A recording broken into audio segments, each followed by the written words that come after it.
नमस्कार students. BA second year में experimental psychology या प्रायोगिक मनोविज्ञान जो आपका पेपर 1 है, उससे हम मनोभौतिकी या साइकोफिज़िक्स की डेफिनेशन का अध्ययन करने जा रहे हैं।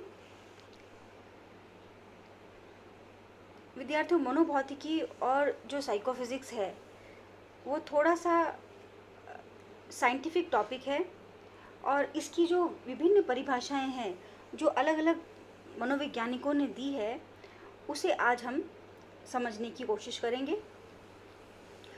उद्दीपक एवं अनुक्रिया के बीच मात्रात्मक संबंध स्थापित करने के दृष्टिकोण से फैक्नर ने मनोभौतिकी के तत्व या एलिमेंट्स ऑफ साइकोफिजिक्स नामक पुस्तक प्रकाशित की।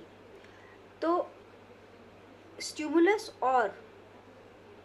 के लिए जो आप रिस्पॉन्स दे रहे हैं, उद्दीपक और उसके लिए जो आप अनुक्रिया कर रहे हैं, इनके बीच में मात्रात्मक या क्वांटिटेटिव जो रिलेशनशिप है, उसको स्टडी करने के पॉइंट ऑफ व्यू से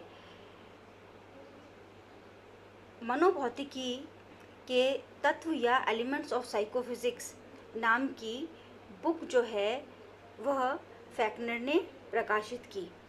इसी में उन्होंने मनोभौतिकी के बारे में विस्तृत अध्ययन किया। मनोभौतिकी मनोविज्ञान का एक महत्वपूर्ण क्षेत्र है, क्योंकि मनोभौतिकी मापनों से ही प्रयोगात्मक मनोविज्ञान का इतिहास जुड़ा हुआ है। तो जो एक्सपेरिमेंटल साइकोलॉजी है, उसमें जो भी मेजरमेंट किए जाते हैं, उन सब का जो अध्ययन है वह मनोभौतिकी से जुड़ा हुआ है। इसलिए एक्सपेरिमेंटल साइकोलॉजी में साइकोफिजिक्स का एक इम्पॉर्टेंट प्लेस है। मनोभौतिकी के अर्थ को समझने के लिए मनोवैज्ञानिकों द्वारा दी गई परिभाषाओं का अध्ययन करना आवश्यक है, और इसी के अंतर्गत हम सबसे पहले इंग्लिश ने जो डेफिनेशन दी उसका अध्ययन कर रहे हैं। इंग्लिश के अनुसार मनोभौतिकी उद्दीपक के भौतिक गुणों और संवेदनाओं के परिमाणात्मक गुणों के संबंध का अध्ययन है। तो विद्यार्थियों, इस डेफिनेशन में भी यही बताया जा रहा है कि साइकोफिजिक्स जो है वह उद्दीपक के भौतिक गुणों का, जो भी उद्दीपक होता है, स्टिमुलस होता है, उसके फिजिकल कैरेक्टरिस्टिक्स होती है, भौतिक गुण होते हैं, और इन भौतिक गुणों के कारण व्यक्ति में संवेदना होती है, और इस संवेदना के कारण वह क्या करेगा, अनुक्रिया करेगा। तो इनका जो परिमाणात्मक या क्वांटिटेटिव जो रिलेशनशिप है, उसका अध्ययन जो है मनोभौतिकी में किया जाता है। इसी तरह से कैंडलैंड ने 1978 में मनोभौतिकी को भौतिक उद्दीपकों और इन उद्दीपकों के प्रति मनोवैज्ञानिक प्रति उत्तर के बीच संबंध से संबंधित माना है। उन्होंने भी इसे परिभाषित करते हुए यही कहा कि जो उद्दीपक के या स्टिमुलस के फिजिकल गुण होते हैं और उसके प्रति जो व्यक्ति अनुक्रिया करता है, उसके बीच में जो क्वांटिटेटिव रिलेशनशिप है, उसको अध्ययन करना ही साइकोफिजिक्स है। गिलफर्ड ने भी मनोभौतिकी को परिभाषित किया, डिफाइन किया। मनोभौतिकी वह विज्ञान है जो भौतिक घटनाओं तथा संबंधित मानसिक घटनाओं के मात्रात्मक संबंध का अध्ययन करता है।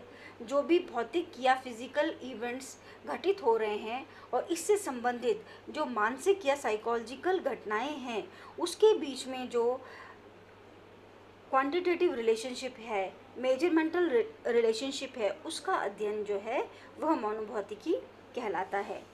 मनोभौतिकी की फैक्नर की परिभाषा इस प्रकार है: मन और शरीर के बीच क्रियात्मक संबंधों का वैज्ञानिक अध्ययन ही मनोभौतिकी है। तो फैक्नर ने साइकोफिजिक्स को डिफाइन करते हुए बताया कि माइंड और बॉडी में जो रिलेशनशिप होता है उसे हम मनोभौतिकी कहते हैं, या इस रिलेशनशिप को स्टडी करने वाले विज्ञान को हम साइकोफिजिक्स कहते हैं। तो ये सभी परिभाषाएं हैं जो मनोभौतिकी को डिफाइन करती है, और अलग अलग मनोवैज्ञानिकों ने इन साइकोफिजिक्स को अपने अनुसार परिभाषित किया है।